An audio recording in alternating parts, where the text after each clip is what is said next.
It's coming. I'll come January, February. I get one every year. It's coming. When we were little, my grandpa, if we had a sniffle, would cover us in Vicks. Yes. I still use it today. Joy Taylor's joining me. All right, listen. I understand the media. You're looking for stories. I don't even consider myself part of the media anymore. I don't. I am. Big J journalism's gone? No, I'm doing my own level of journalism. They're doing fake news. I'm doing journalism. Okay. This story is stupid. Headline. Passing stats are up around the NFL, but Tom Brady's are down.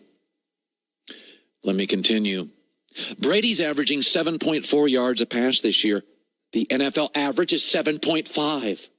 Well, what is he throwing left-handed out there? The story continues. Brady's completing 65.2% of his passes. The NFL average is 65.1. What is going on? He was the MVP last year. The story is asinine. You ever seen the TV show Chopped?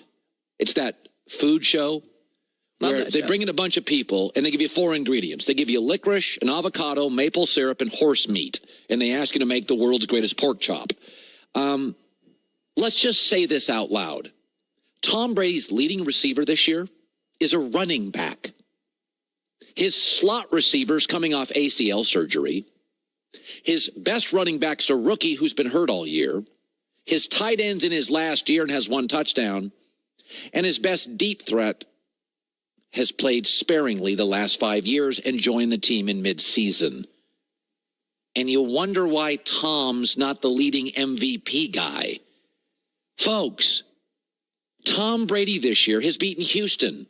They lead their division. Chicago, they lead their division.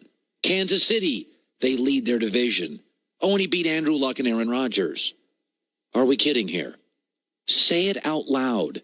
He's got an old slot receiver off a torn ACL, a tight end with 1 touchdown in his last year, a rookie running back who's been hurt all season.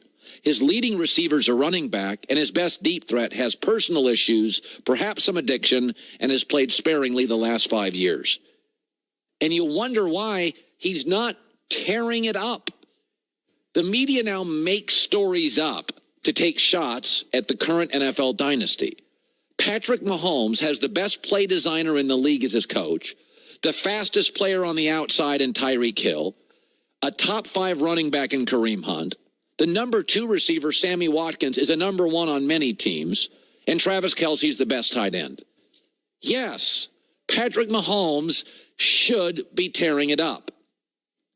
The Patriots' receiving leaders are number 1, a running back, number 2, a guy that played sparingly for half a decade, number 3, Gronk, who Sunday may not play again, number 4, a slot receiver off an ACL surgery, and number 5, Chris Hogan, who can't outrun me to that camera. Okay. No, really, the media, it really is not fake news doesn't exist. That's fake news. The guy's a real bum. Must be throwing left-handed. I mean, let's be honest here. We're just making crap up.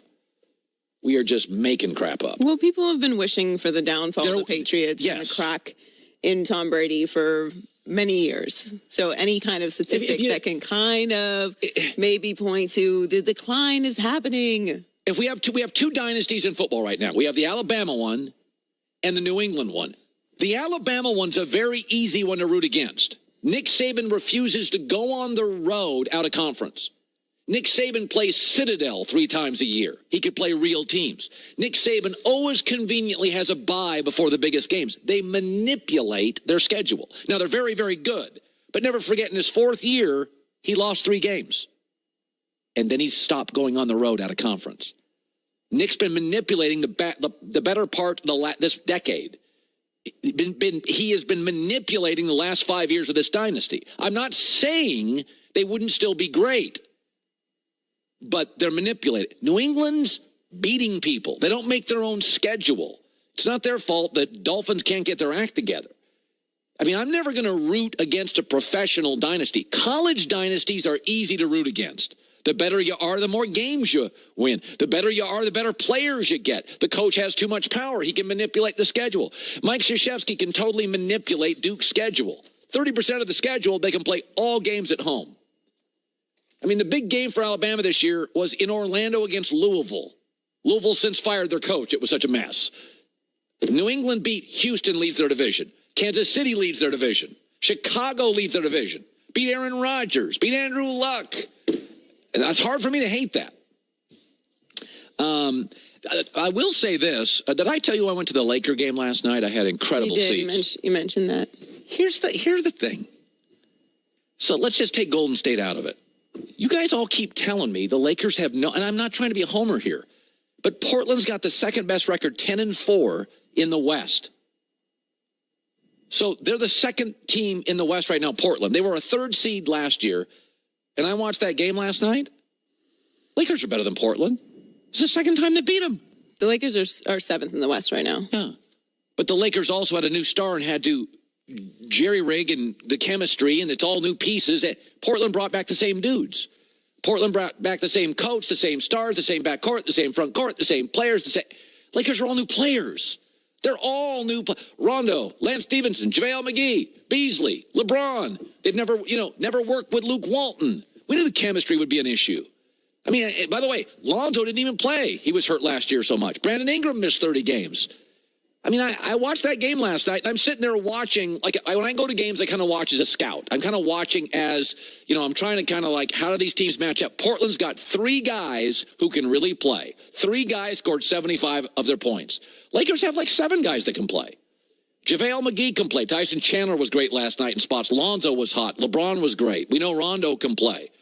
I mean, so Brandon Ingram, though he's frustrating, can play. He's not as good as we wish he was. I think I'm waiting for him to pop.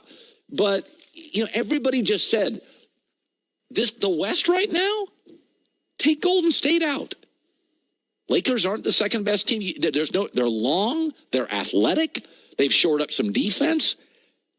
I'm not saying they're winning the West, but this idea they're going to be at the bottom, I just don't buy it. And their schedule, next 3 games are 3 W's. Orlando, Miami, and Cleveland.